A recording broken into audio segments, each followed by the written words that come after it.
Entonces vamos a entrar en Segunda de Pedro, capítulo 2. Y vamos a comenzar con el versículo 1. Segunda de Pedro.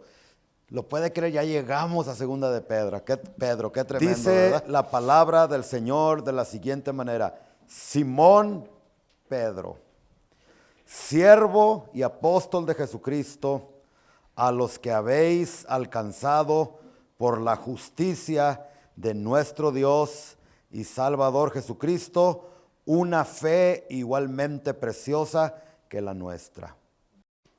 En este versículo tenemos para predicar, hermanos, cientos de sermones. Hay tanta riqueza espiritual, tanta sabiduría en este versículo. Mire, le voy a dar solamente un ejemplo.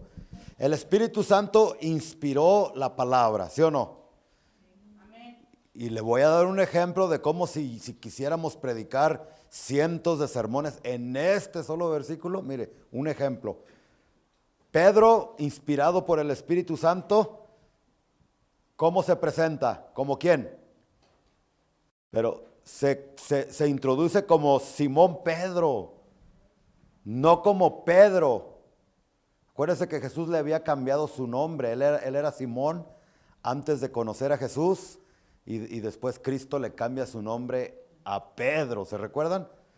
Entonces, él debería de haberse introducido aquí como en la primera carta. ¿Cómo se introdujo en la primera carta? Pedro, a secas, ¿verdad? Pero aquí dice Simón Pedro. Antes de conocer a Jesús, Simón era ¿qué? ¿Qué era Simón? Lo aprendimos. Pescador. Él estaba en el negocio de los camarones, de la pesca, ¿sí? Pero cuando conoció a Cristo, dejó su negocio y Dios le dio un nuevo nombre. ¿Qué significa cuando Dios nos da un nuevo nombre? ¿Se recuerda que lo aprendimos? Nos da una nueva naturaleza. Antes de Cristo, nuestra naturaleza era inclinada al pecado, inclinada a la maldad. Por más que íbamos a que nos dieran consejería matrimonial, todavía nos iba como de patada en el matrimonio. Por más que íbamos a clases donde nos enseñaban cómo controlar nuestra actitud de los 1000 demonios, no podíamos. Teníamos una naturaleza pecaminosa. Pero cuando venimos a Cristo, Él nos da una nueva naturaleza. Y eso es lo que Pedro está diciendo aquí. Antes era Simón, pero ahora soy Pedro. Ahora tengo una nueva naturaleza. Ahora la siguiente pregunta es la siguiente: ¿cuándo fue que Jesús le cambió el nombre a Pedro? ¿Se recuerdan? Todo esto lo estudiamos en Primera de Pedro. ¿Se recuerdan cuando en una ocasión, Mateo capítulo 16, el Señor Jesucristo les pregunta a sus discípulos: ¿quién dicen los hombres que yo soy? No, pues que uno Elías, no, pues que otro que un profeta. ¿Y ustedes quién dicen que yo soy? ¿Y qué dijo Pedro? ¿Qué dijo Pedro? ¿Se recuerdan? Tú eres el Cristo, el ungido, el Hijo de Dios. Y cuando él dio esta respuesta, ¿qué le dijo Jesucristo? Bienaventurado eres, Simón, hijo de Jonás, ¿verdad? Porque esto no te lo reveló carne ni sangre, sino mi Padre que está en los cielos. Y desde ahora en adelante ya no será Simón, sino que ahora tu nombre será Pedro. ¿Ya se recordaron? ¿Ya se recordaron? Ahora sí, ¿verdad? Entonces, ¿cuándo fue que Cristo le cambió su naturaleza de pecado a Pedro?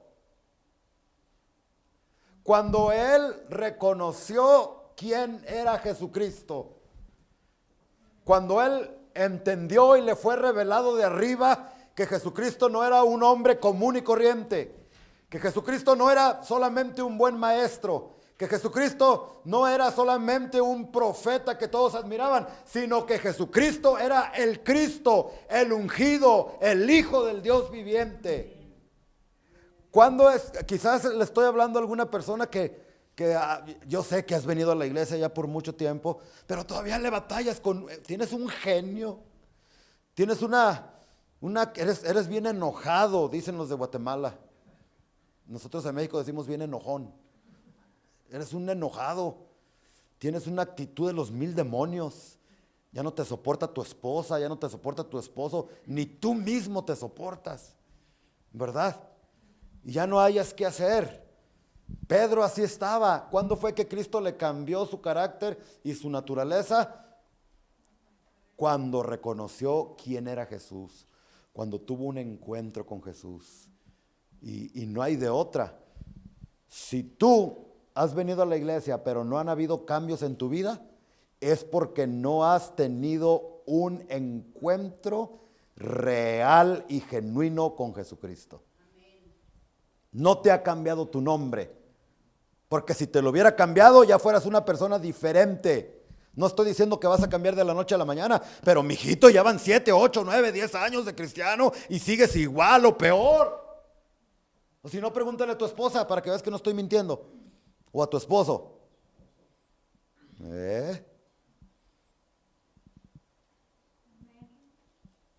Entonces, Dios le da una nueva identidad a Pedro cuando él reconoce quién es Jesús. Los ateos, ¿sabes quiénes son los ateos? Los que no creen en Dios. Ellos están bien confundidos en cuanto a su identidad. No saben quiénes son. No saben si son una she o son un he. Si son ella o si son mujer o si son hombre. Están confundidos en su identidad. ¿Por qué? Porque son ateos, porque no creen en Dios, porque no creen en Cristo. ¿Cuándo fue que Pedro cambió? Cuando creyó que Cristo era Dios, que Cristo era el Señor. ¿Estamos o no estamos? Bueno, eso es solamente para que usted vea que de un solo versículo podemos sacar tanto.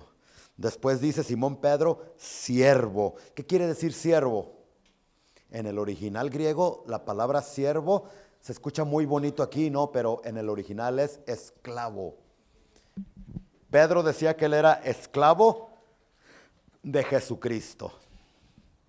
En los tiempos bíblicos, a ver, ya les he enseñado esto también. En los tiempos bíblicos, un esclavo ¿a los cuántos años era libre? A los 7, no sé quién dijo eso, pero una estrellita. A los 7 años, pero si el esclavo decidía quedarse con su amo, él se podía quedar todo el tiempo. Aquí cuando dice Pedro que él es siervo o esclavo de Jesucristo, está diciendo que él es esclavo de Jesucristo por amor. Y no por 7 años, sino por toda una eternidad. Esclavo de mi Señor Jesucristo. O cuando entendemos esto, nos cambia la perspectiva de lo que es el cristianismo. El cristianismo no es una religión muerta, amados amigos, amados hermanos que me están escuchando. El cristianismo entra a tu corazón cuando tú te das cuenta que tú eres un esclavo de Jesucristo. Y que ahora ya no haces tu regalada gana, ni tu propia voluntad, sino que ahora haces la voluntad de tu Señor, que es Jesucristo. No me están entendiendo porque están bien serios todos. Eso es lo que significa ser siervo. Y después dice, apóstol de Jesucristo, o sea, enviado por Jesucristo. No de los apóstoles que andan por ahí de moda. Usted no se crea, hay muchos falsos profetas ya y muchos falsos apóstoles. Ellos ya está de moda, que quieren que les digan hasta ya que el apóstol no sé qué y que no.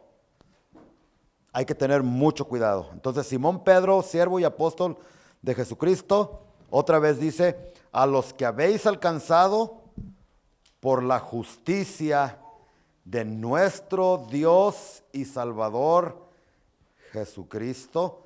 Aquí está un versículo para que se lo memorice, para aquellos que quieran versículos que comprueben que Jesús es Dios. Aquí Pedro le está llamando Dios a Jesucristo con todas sus letras. Le dice, por la justicia de nuestro Dios y Salvador Jesucristo. ¿Y qué hemos alcanzado? Una fe igualmente preciosa que la nuestra. Y ahorita vamos a hablar un poquito acerca de la fe. Mire lo que dice el 2. Gracia y paz os sean multiplicadas en el conocimiento de Dios y de nuestro Señor Jesús. Gracia y paz os sean multiplicadas. ¿Cómo vamos a experimentar la gracia y la paz de Dios? Es a través del conocimiento del Evangelio de Jesucristo. Si tú vienes a la iglesia pero no tienes un conocimiento de Dios y del Señor Jesucristo, no vas a poder experimentar ni la gracia ni la paz de Dios tampoco. ¿Y cuántos están de acuerdo conmigo que en estos tiempos difíciles necesitamos mucha gracia y mucha paz de Dios? ¿Verdad que sí? Bueno, en el versículo 3, el apóstol Pedro continúa y dice, como todas las cosas que pertenecen a la vida y a la piedad, piedad significa servicio de Dios, nos han sido dadas por su divino poder, otra vez, ¿mediante qué? El conocimiento de aquel que nos llamó por su gloria y excelencia. Fíjese lo que dice este versículo 3, hermano, hermana, ¿me están escuchando? Fíjese, porque es oro aquí. Y después, a muchas personas, hermano Luis, me hacen un montón de preguntas cuando ya estoy abajo del púlpito y yo digo, pero yo se las prediqué, yo se las enseñé. Bueno, dice el 3, fíjese el tesoro que hay en el versículo 3, como todas, ¿cuántas cosas? Todas las cosas que te van a ayudar para ser victorioso en esta vida. Eso es lo que está diciendo ese versículo. Todas las cosas que tú necesitas para tener victoria en tu matrimonio. Todas las cosas que tú necesitas para tener victoria en tu familia, en tus finanzas. Todas, no algunas, todas las cosas. Dice, Dios nos las va a dar, eso dice. Ya nos han sido dadas por su divino poder. Fíjese lo que está diciendo este versículo. Todo lo que tú y yo necesitamos para resolver nuestros problemas, para tener victoria sobre las situaciones difíciles de la vida, porque ¿cuántos no tenemos experiencias difíciles en la vida? Que se murió fulanito de tal, que está enfermo no sé quién, que ya me quiere divorciar la esposa, que los hijos andan en rebeldía, que aquel está así, que aquel está así. Tenemos problemas difíciles. Pues Pedro nos está diciendo, inspirado por el Espíritu Santo, que Él no te va a dar lo que necesitas para tener victoria sobre esas cosas. Él ya te las ha dado. Pero para que puedas experimentarlo en tu vida, necesitas el conocimiento de Cristo y de su palabra. Porque aquí dice, mediante el conocimiento de aquel que nos llamó por su gloria y excelencia. Todo lo que necesitamos para crecer, ya lo tenemos. Cuando mis hijos ya son grandes, cuando nacieron ellos, nacieron en este mundo con todo lo que ellos necesitaban para hacer lo que ya son ahorita. Todo lo que tuvieron que hacer es crecer. En el momento que tú naciste en Cristo Jesús, tuviste la experiencia de la salvación, Dios te dio todo lo que tú necesitabas, pero ahora tú te tienes que esforzar en la gracia de Dios para crecer y poder experimentar las victorias que Cristo quiere que tú experimentes en esta vida. Pero si no nos esforzamos en aprender la palabra, si lo queremos todo en tinaja de oro, o ¿cómo se dice? En charola de oro, en plato de oro. Si queremos que nos traigan comida y que nos sirvan con la cuchara y nos den, hermanos, no vamos a lograr nada. ¿Me están entendiendo? Entonces, el conocimiento de aquel que nos llamó por su gloria y excelencia. Versículo 4. Quiero llegar a un punto aquí, no crea que le estoy dando nomás al aventón ahí, pero para eso juntos tenemos que trabajar. Ok, dice versículo 4. Por medio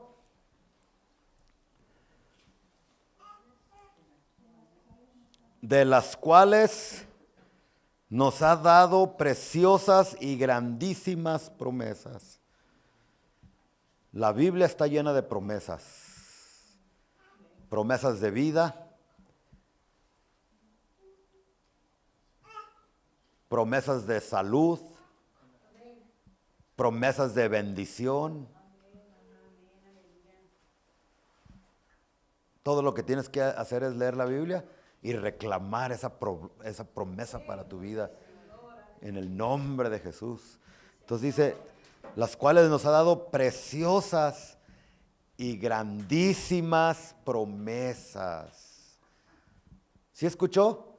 No, las promesas que Dios tiene para nosotros aquí en la Biblia son promesas preciosas y grandísimas, para que por ellas llegaseis a ser participantes. Escuche lo que estamos leyendo, está pesado esto.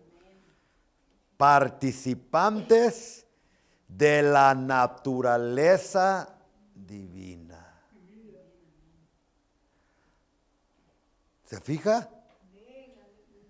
Nosotros cuando venimos a Cristo y a través del conocimiento y de la obediencia, llegamos a ser participantes de la naturaleza de Dios. Póngale una marca a Primera de Pedro y vaya a Primera de Corintios capítulo 6, versículo 17 para explicarle lo que le quiero decir.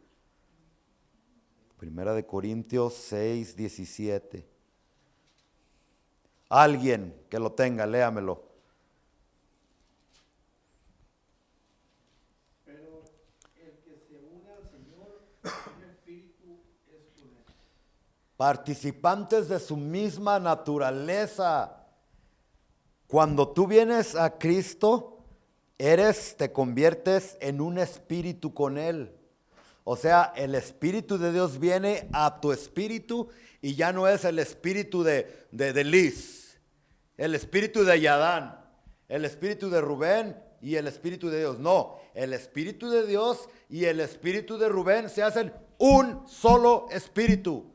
¿Cómo se dice eso? Se amalganan, ¿o cómo? ¿Cuál es esa palabra que estoy buscando, hermano Luis? Amalganar. Cuando se funden dos cosas y se hacen una. Bueno. Amalgamar, sí, esa. Sí, ¿qué quiere decir eso? Cuando dos cosas se convierten en una. Usted agarra plastilina aquí, de un color, plastilina de acá, y la hace una. Cuando tú vienes a Cristo, tu espíritu se hace un espíritu con Él. O sea que por fuera todavía necesitamos mucho trabajo. Somos imperfectos, pero por dentro, en nuestro espíritu, somos perfectos. Qué tremendo, ¿no? Qué tremendo. Bueno, ese no es el tema. Regresemos otra vez a Primera de Pedro, porque ahorita viene lo bueno. Segunda, sí, perdón. Segunda de Pedro, gracias. Entonces dice el versículo 4, por medio de las cuales nos ha dado preciosas y grandísimas promesas, para que por ellas llegases a seis participantes de la naturaleza divina, habiendo huido de la corrupción que hay en el mundo a causa de la concupiscencia.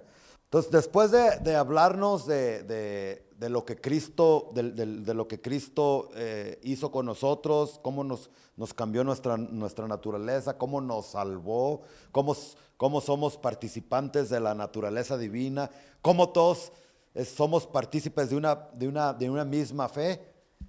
Después nos va a dar 6 pasos a seguir. Y al final nos dice, si ustedes no quieren caer en este mundo, Pongan mucha atención a lo que sigue, porque esto te va a ayudar a llegar victorioso hasta el final. Entonces en el versículo 5 él comienza y dice: vosotros también poniendo toda diligencia. ¿Qué quiere decir eso? Esforzándose. El cristianismo no es una vida de llegar y sentarme bien a gusto. Hay que esforzarnos para servir a Cristo. Hay que esforzarnos para alcanzar los niveles de espiritualidad que Cristo quiere que nosotros alcancemos.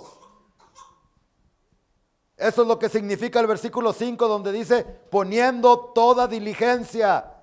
En el cristianismo tenemos que ser diligentes.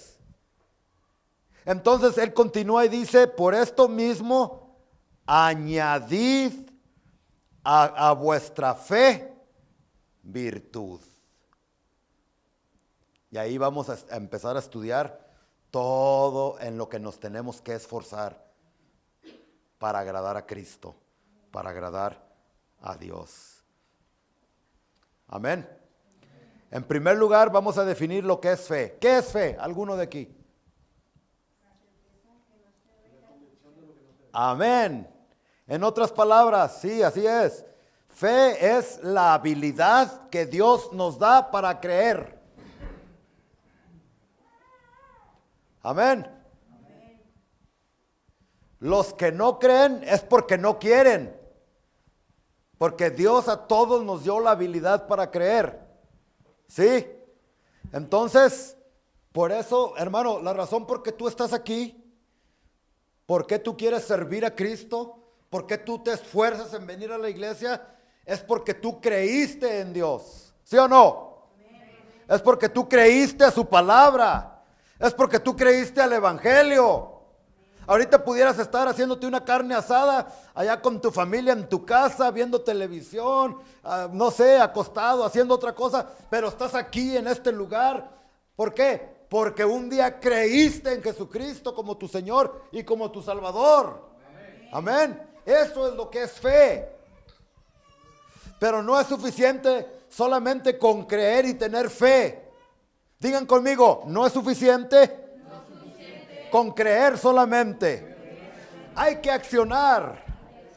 ¿Están de acuerdo conmigo? Y el apóstol Pedro nos dice el siguiente escalón o el siguiente paso a dar si es que queremos avanzar en nuestra fe. Entonces dice, en primer lugar, vosotros también poniendo toda diligencia, por esto mismo añadid, o sea, hay que esforzarnos para lograr esto, añadid a vuestra fe, ¿qué? Virtud. ¿Qué es virtud? Bueno, pues gracias por preguntar, porque ahorita les voy a contestar. La palabra virtud significa excelencia para servir a Dios. ¿Me están entendiendo? Excelencia para hacer todo lo que le agrada a Dios.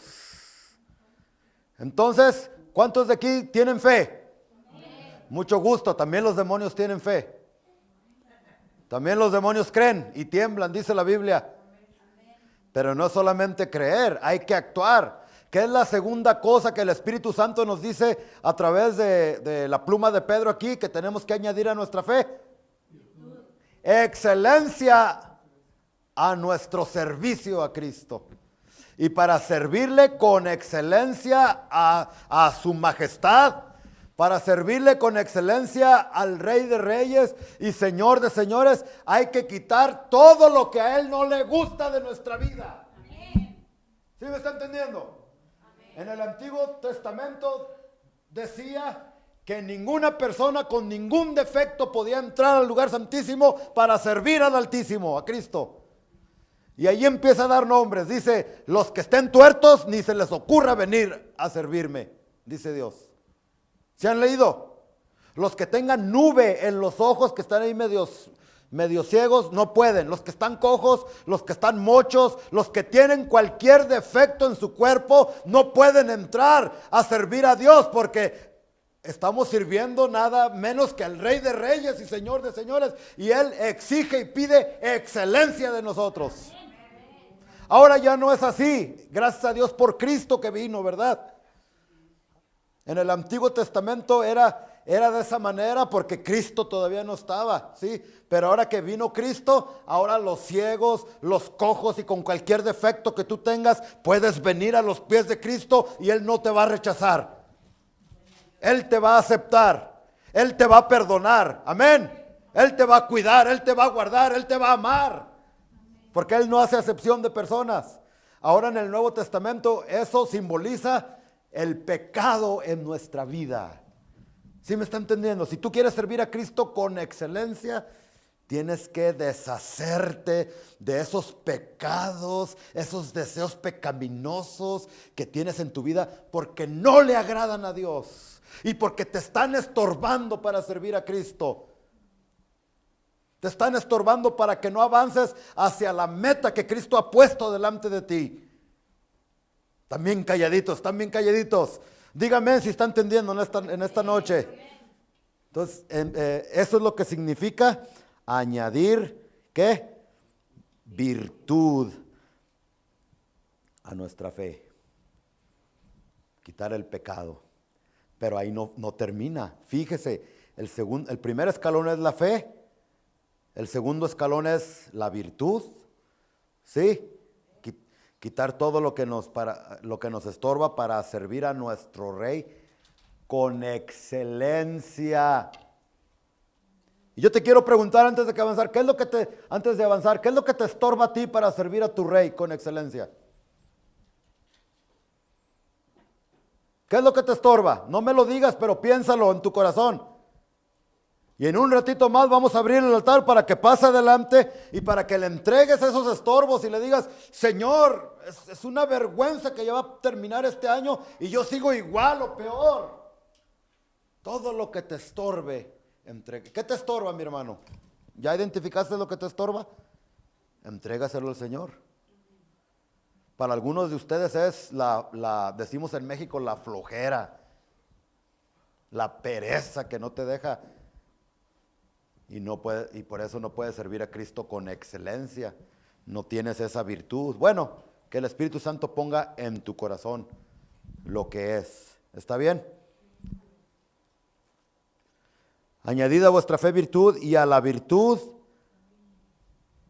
hay que añadirle ¿qué?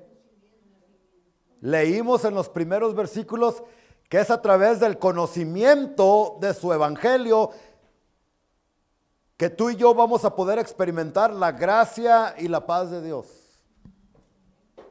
¿Verdad que lo acabamos de leer? Leímos también que todo lo que pertenece a la vida y a la piedad, todo lo que necesitamos para tener victoria en este mundo, lo vamos a obtener a través del conocimiento de la palabra de Dios. ¿Sí? Entonces, el cristianismo no es solamente tengo fe. Hay que quitar todo lo que nos estorba para servir a Cristo. Y en tercer lugar, hay que esforzarnos para, hermanos, no tener meramente conocimiento intelecto de la palabra. Porque allá afuera hay algunos, el diablo conoce más que algunos de ustedes la palabra de Dios. No se está refiriendo a un conocimiento intelectual de la palabra de Dios, sino que se está refiriendo a un conocimiento íntimo con la persona de nuestro Señor Jesucristo. Los que no conocieron a Cristo se van a quedar. ¿Qué no les dijo Jesús? Apártense de mí, malditos, nunca os conocí. Hay que esforzarnos en conocer a Cristo personal e íntimamente, cada día más y más y más. ¿Y cómo es que lo vamos a conocer? A través de su palabra, a través del evangelio. Conocimiento. Pero qué tremendo que ahorita mi pueblo perece por causa de ¿qué? De conocimiento. ¿Sabe por qué la iglesia está como está ahorita? Porque hay tanta frialdad, porque hay tanta inconstancia, porque hay tanta gente que antes estaba en el fuego del Espíritu Santo y hoy ya no quiere. Por falta de conocimiento, mi pueblo está pereciendo. Es necesario, amado hermano, que haya un despertar espiritual en medio nuestro. No es posible que hemos pasado por una de las pruebas más difíciles en la historia de este mundo, ¿sí o no? Con la peste esta del coronavirus. Pero aún después de esta prueba tremenda, seguimos igual o peor. Muchos se han enfriado, otros medio dormidos. Necesitamos que despertar. Si no, vamos a perecer, porque dice que por falta de conocimiento. Entonces, es fe. A la fe hay que añadirle virtud y a la virtud hay que añadirle ¿qué? Conocimiento. Y versículo 6 dice, y al conocimiento, ¿cuál escalón es ese ya? Vamos en el cuarto, ¿no? Ya, ¿no? Al conocimiento hay que añadirle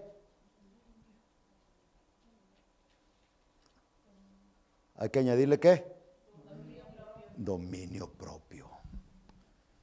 ¿Qué es dominio propio? ¿Alguien me puede decir?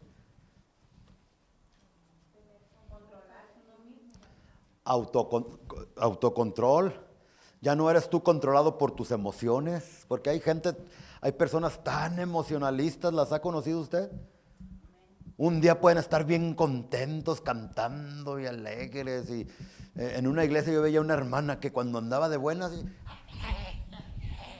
y cuando a la otra semana llegaba bien enojada o bien triste con la trompota y no aplaudía, no brincaba, no nada. Eso es ser emocionalista. Se recuerda a aquellos que gritaban a Jesucristo cuando bajó en su burrito, que le decían, Hosana, Hosana, al que viene en el nombre del Señor. ¿Se recuerdan? Pero 8 días después, ¿qué estaban gritando esta misma gente? Crucifíquenle, crucifíquenle. ¿A quién les suelto? ¿A Barrabás o a Jesús? A Barrabás. Y mátale, crucifícale, emocionalistas. No hay estabilidad mental. ¿Sí me están entendiendo? Bueno, eso es lo que significa dominio propio. Poder controlar los deseos pecaminosos que muchas veces vienen a nuestra vida. Hay personas que no tienen esto y es por eso que fácil se echan su cigarrito de cocaína, se me escapa, no, la otra, ¿cómo de lo que sea, pero ven la copita y no se aguantan, ay, para que no digan que no soy cool y boom, se avienta no tienen dominio propio. Se les presenta una muchacha por aquí, no la han conocido, no saben el nombre todavía y ya están revolcándose en la cama teniendo sexo con esa muchacha o con ese muchacho. Así se usa ya en estos momentos. ¿Por qué? Porque no tienen dominio propio. Pero mire, qué tremendo, ¿no? ¿Por qué el apóstol dice que antes del dominio propio tiene que estar el conocimiento primero?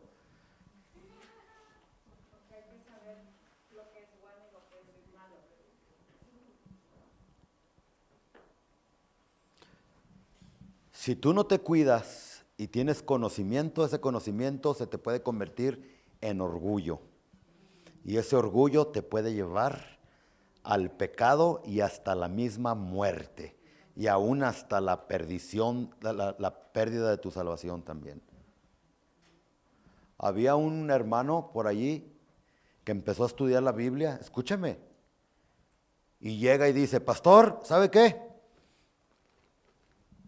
Yo he leído la Biblia 3 veces, de tapa a tapa, de Génesis a Apocalipsis. Y estoy convencido por el conocimiento que he adquirido al leer la Biblia, estoy súper convencido que no es pecado echarse una copita de vino. ¿Sabían ustedes que en muchas iglesias los pastores enseñan eso, que no es pecado, que te puedes ya echar una copia? Yo tengo un problema enorme con eso, pero bueno, se le subió el orgullo. Pero se le olvidó leer esta parte de la Biblia donde dice que cuando tengas conocimiento tienes que esforzarte para tener dominio propio. Entonces empezó a tomar. Porque cuando una persona ya está convencida y nadie la convence de lo contrario. Y empezó a echarse una copita aquí, otra copita allá. Bueno, por no tener dominio propio y por no cuidarse, esa copita lo llevó a que los fines de semana se fuera al nightclub. Pues porque allí, copita por acá, al cabo una copita no me voy a emborrachar. Pero entre copa y copa conoció a otras muchachas que no eran su esposa, porque estaba casado, y empezó a tomar con ellas, y cuando menos acordó, terminó en la cama con una de esas mujeres, todo borracho. Su esposa lo descubrió, no lo quiso perdonar, estuvo mal la esposa también ahí, hay que perdonar también, pero se separaron. Se divorciaron, dejó de ir a la iglesia, dejó de servir y su vida se convirtió en un infierno. ¿Por qué? Porque Pablo dijo, cuidado con el conocimiento, porque el conocimiento puede envanecer, ¿sí? Si no te esfuerzas en subir el siguiente escalón después del conocimiento, que es dominio propio. Él no tuvo dominio propio y fíjese hasta dónde terminó. ¿Se fijan cómo es el diablo? La Biblia dice que si te emborrachas es pecado, pero no dice que una copita. Al cabo Cristo hizo el vino. ¿Sí, Chucho? Si tú dices, sí, la Biblia sí permite que tome vino, pues ve a Israel, fíjate cómo hacían el vino y toma de ese. Y te vas a dar cuenta que era un vino que cuando ¿cómo se dice? ¿Cómo se dice el proceso de echarse a perder? Se fermentaba, era un % muy bajo. Y cuando estaba fermentado, lo usaban en aquellos tiempos como agua, 3 partes de agua con 2 partes de vino. No te emborrachaban nada de eso. En realidad se estaba hablando de jugo de uva. Qué tremendo, ¿no? Pero bueno, este hermano no entendió esto y no añadió dominio propio.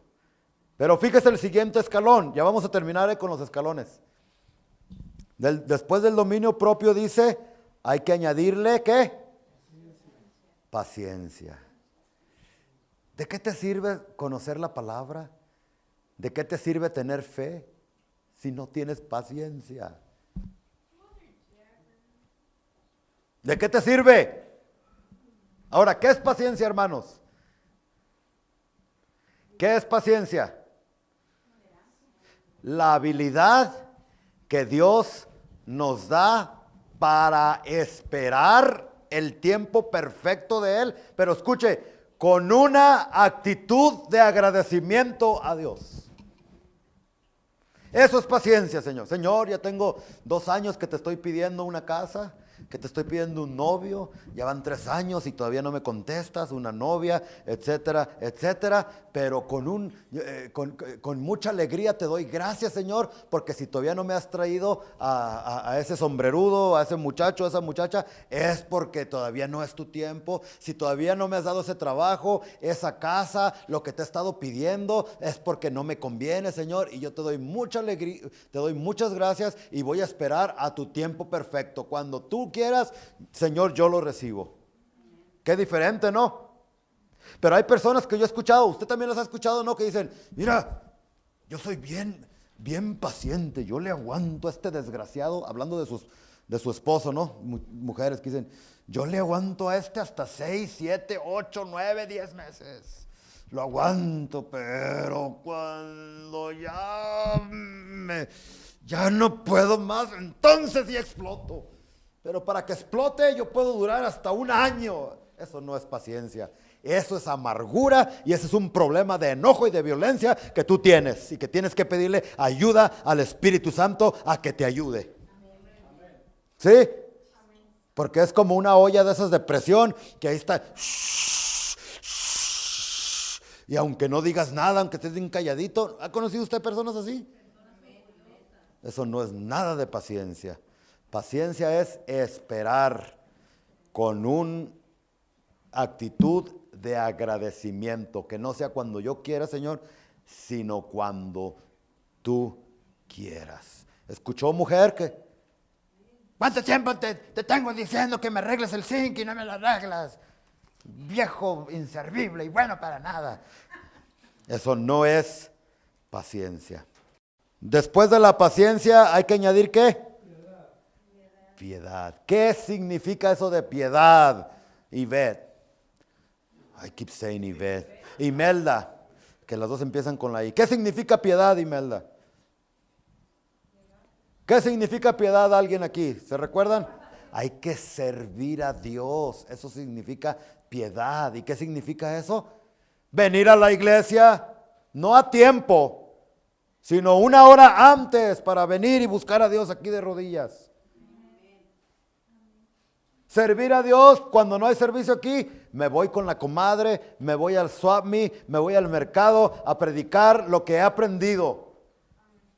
Porque cuando tú vienes a la iglesia y recibes, hermano, estos manjares, esta comida, este alimento espiritual, pero no lo compartes con nadie, te conviertes en un gordo espiritual. Porque ¿qué le pasa al que come y come y come y come y no saca nada? Ni hace del baño ni se vomita tampoco. ¿Qué pasa? Se engorda, se engorda, se engorda y se engorda hasta reventar.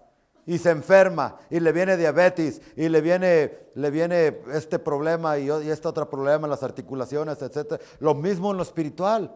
Cuando tú escuchas la palabra de Dios, pero no sirves a Dios, no evangelizas, no sacas lo que tienes, en lugar de ser de bendición para tu vida, es de maldición. Porque el conocimiento, sin llevarlo a la práctica, se convierte en orgullo, dice el apóstol Pablo. Qué tremendo, ¿no? Entonces hay que ser piadosos, hay que servir, hay que envolvernos en la casa del Señor para servirlo.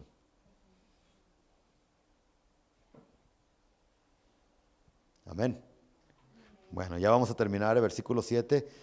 A la piedad hay que añadirle afecto fraternal.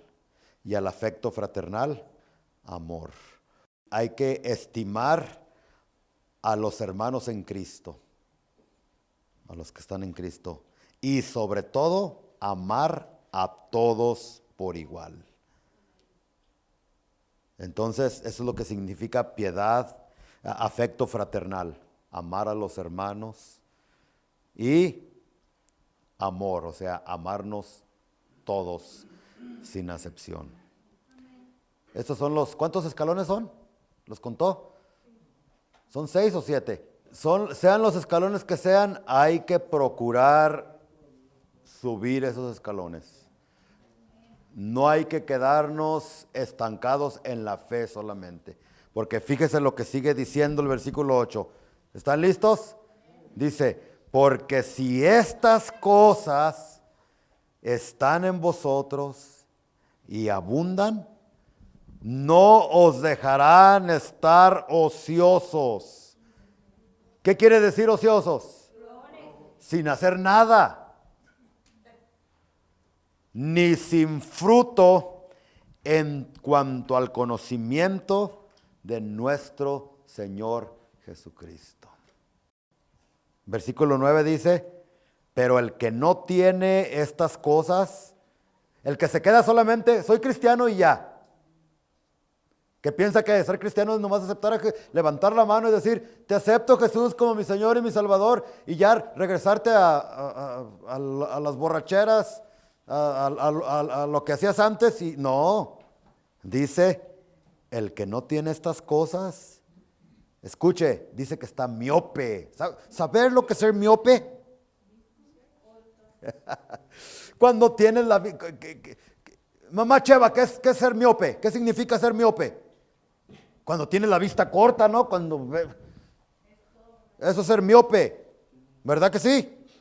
Bueno, dice Pedro, el que no se esfuerza en subir estos escalones tiene la vista muy corta y está ciego, habiendo olvidado la purificación de sus antiguos pecados.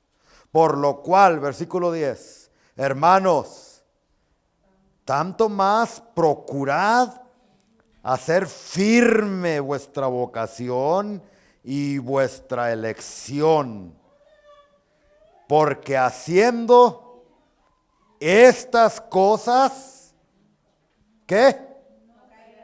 No caeréis jamás. ¿Qué le pasó al hermano que venía a la iglesia? Pues que ya cayó en pecado, que ya cayó, que ya no sirve. Es que no procuró seguir estas siete cosas, estas 8 cosas. Hermano, el cristianismo no es tanto, aquí está. ¿No quieres caer? ¿Quieres salir victorioso? Ahí están estas 8 cosas. No te quedes estancado en la fe. Si últimamente has andado desanimado, si últimamente procura ver aquí, ¿dónde estoy fallando? ¿Dónde estoy fallando? Versículo 11 dice, con este terminamos, porque de esta manera, a ver, todos lean conmigo el versículo 11. Amén. Porque de esta manera os será otorgada amplia y generosa entrada en el reino eterno de nuestro Señor y Salvador Jesucristo. ¿Qué quiere decir esto? ¿Que por obras es que vamos a entrar al reino de los cielos? No, lo que significa es que si tú te esfuerzas en añadirle a tu fe virtud y a la virtud conocimiento y al conocimiento dominio propio y al dominio propio paciencia, si tú te esfuerzas en subir estos escalones, cuando vayas al cielo, Dios te va a premiar por tu esfuerzo aquí en la tierra. Pero los que la hagan al cielo de panzazo y no se esfuercen en esto, dice la Biblia que van a salir avergonzados. ¿Qué más significa esto? Que cuando Cristo venga, en el rapto de la iglesia, escúcheme, los que están subiendo estos escalones se van a ir con Él. Pero los cristianitos que ya fueron salvos, que levantaron su mano y Señor, ven a mi corazón y te acepto, etcétera, etcétera, pero se quedaron ahí estancados y no subieron estos escalones, ni sueñes que te vas a ir en el rapto. No te lo digo con coraje ni con alegría, te lo digo para que entiendas y cuando Cristo venga no te quedes. Si tú estás frío, no te estás esforzando, cuando Cristo venga no te vas a ir, te vas a quedar para la gran tribulación. Y vas a conocer quién es el anticristo. Y si ahorita ya te anda con eso de que la vacuna no la quieren poner a fuerza, imagínate cuando te quieran poner el 666 a la fuerza, o en tu mano derecha o en tu frente. Si ahorita con esto del COVID ya la gente anda aquí, ahora imagínate allá, ¿tú crees que van a aceptar a Cristo? ¿Tú crees que se van a salvar? Y muchos que vinieron a la iglesia se van a perder. ¿Por qué? Porque no se esforzaron. La vista la tienen corta, están miopes, están ciegos, ni con lentes. Por esto, versículo 12, dice Pedro, yo nunca dejaré de recordaros siempre estas cosas, aunque vosotros las sepáis. Aquí está para los que dicen, ay, el pastor siempre repite lo mismo. Pues, ¿qué quieres que te diga? ¿Qué quieres que te enseñe? Si es lo que está en la escritura, y si lo necesitas, pues te lo voy a repetir. Y estéis confirmados en la verdad presente. Hasta ahí nos vamos a quedar en el 12 y si Dios permite para la próxima semana, eso lo vamos a ver la próxima semana a la misma hora en el mismo canal. Por eso no se la pierdan, estén aquí, lleguen a tiempo, tempranito. ¿Está bien? Amén. Amén. Den un aplauso al Señor en esta. Humíllate ahí delante de Dios, mi hermano. Cierra tus ojos.